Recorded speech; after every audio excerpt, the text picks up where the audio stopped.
আসলে আমি প্রায় ভিডিওতে বলি আসলে আমাদের নেত্রকোনা এমন অনেক ঐতিহ্য, স্থান, স্থাপনা, ব্যক্তি আছে আসলে আমরা ইতিহাসটি জানি না। এই বোরপুকুর হিসেবে আসলে আমরা অনেকেই জানি না বা চিনি না। আপনার যদি সময় হয় অবশ্যই একটু বোরপুকুরটা দেখবেন, আসলে খুব ভালো লাগবে। হ্যাঁ, অনেক বড় একটা পুকুর, অনেক পানি থাকে। এটা গোসল করার জন্য আমরা দেখলাম প্রায় 4টি ঘাট আছে জনগণের জন্য। সেই আহ, বড় বড় যে এই ঘাটগুলা যে তৎকালীন যে গরিপুরের জমিদার ছিল উনি মূলত সম্ভবত এই ঘাটগুলা এই জনগণের জন্য করে গেছে, এগুলো এখনো অক্ষত অবস্থায় আছে। আপনি অবশ্যই সময় পেলে আসলে পুকুরটার পাড়ে আসবেন, দেখবেন মনটা ভালো হয়ে যাবে। আমরা এখন এই পুকুরের দেখশুনের দায়িত্বে যিনি আছে আমার এক চাচা, ওনার কাছ থেকে আসলে এই পুকুর সম্পর্কে কিছু ইতিহাস জানতে চেষ্টা করব।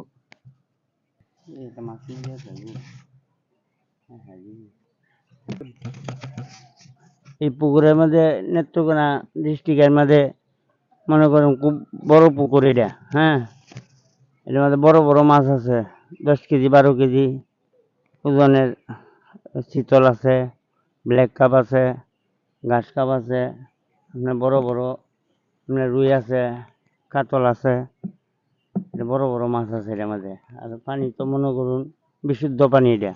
হ্যাঁ, মানুষ গোসল করতেছে, পাকা ঘাট আছে, এই কাপড় চোপড় ধুইতেছে, সব কিছুই করতেছে। পানি খুব পরিষ্কার, এটা পানি শুকায় না, সবসময় অনবরত পানি একরকমই থাকে। হ্যাঁ, 12 মাস পানি শুকায়ও না আর কমে এই বাড়েও না, একরকমই পানি।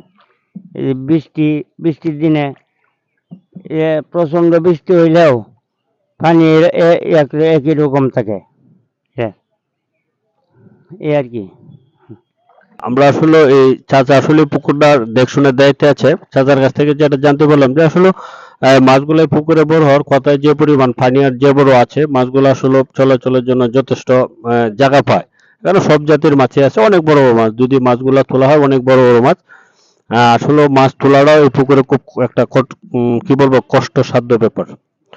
আর এটার পানি আসলে এমনই থাকে, কোনো সময় কমতে আমরা দেখি নাই। তো প্রিয় ভিউয়ার্স, যদি আমার এই ভিডিওটি ভালো লাগে থাকে তাহলে অবশ্যই আমার চ্যানেলটি লাইক শেয়ার কমেন্ট করবেন। আর আমি চেষ্টা করব এই নেত্রকোনার আরো এমন কিছু গুরুত্বপূর্ণ স্থাপনা, ব্যক্তি আপনাদের সামনে তুলে ধরার জন্য। ধন্যবাদ।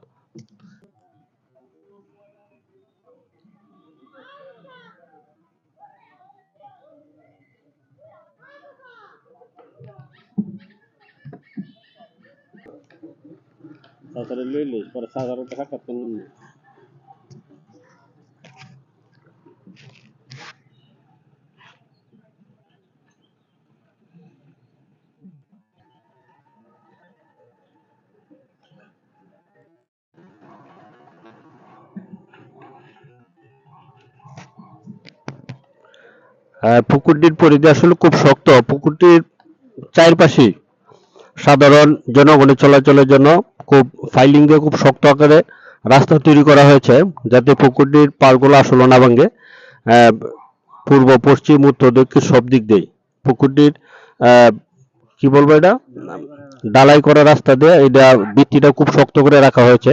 এই পুকুরে এখনো স্থানীয় যে আমাদের নেত্রকোনা শহরের স্থানীয় যে লোক আছে, আশেপাশের লোকগুলা এখানে গোসল, কাপড় চোপড় সব নিয়মিত এখানে দেখি যে আসে লোক সকল।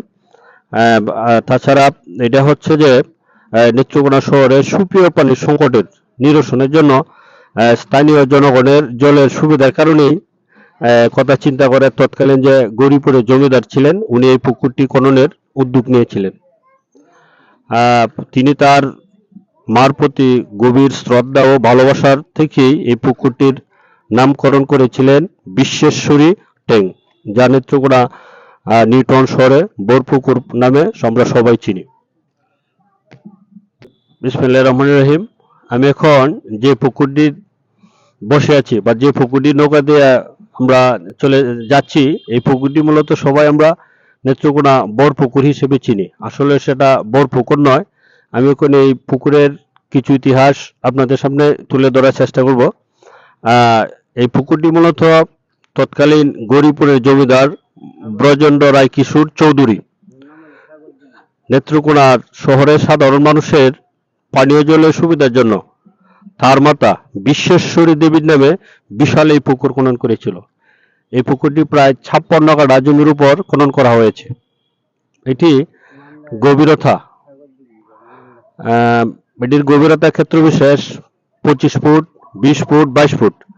আবার অনেকে এই পুকুরটাকে সাগর দিঘি হিসেবে অনেকে চিনে। আমরা যেটি আসলে বরপুকুর চিনি, সেটি হচ্ছে যে তৎকালীন যে গরিপুর জমিদার ছিলেন, উনি তার মাতা ছিল বিশ্বেশ্বরী, ওনার নামে এই পুকুরটার নাম দিয়েছিল বিশ্বেশ্বরী ট্যাঙ্ক বা নিউ টাউন বড় পুকুর নামে পরিচিত। এটা আমি এখন এই পুকুরটা আসলে আপনাদেরকে দেখাতে চেষ্টা করব, যে একটা বিশাল পুকুর। এটা আসলে চৈত্রী বলেন, ফুস বলেন, মাঘ বলেন, কোনো সময়ের পুকুরটা শুকায় এমন মনে ইতিহাসে আমরা পাই নাই। পুকুরটা কোনোদিন শুকায় নেই, হ্যাঁ, সারা বছর এটা পানি থাকে, আমরা একরকমই থাকে। এই আসলে এই পুকুরটা অনেক বড়, 56 কাঠা জমি তো অনেক। তৎকালীন যে গরিপুরের জমিদার ছিল, উনি মূলত এই সাধারণ প্রজাতির কি বলবো সুপ্রিয় পানির জন্য পুকুরটি খনন করেছিল। প্রিয় ভিউয়ার্স, আমার যে চ্যানেলটি আছে safa.com, অবশ্যই আমার চ্যানেলটি লাইক, শেয়ার, কমেন্ট করবেন। আর পেজ safa.com অবশ্যই ফলো দিয়ে রাখবেন।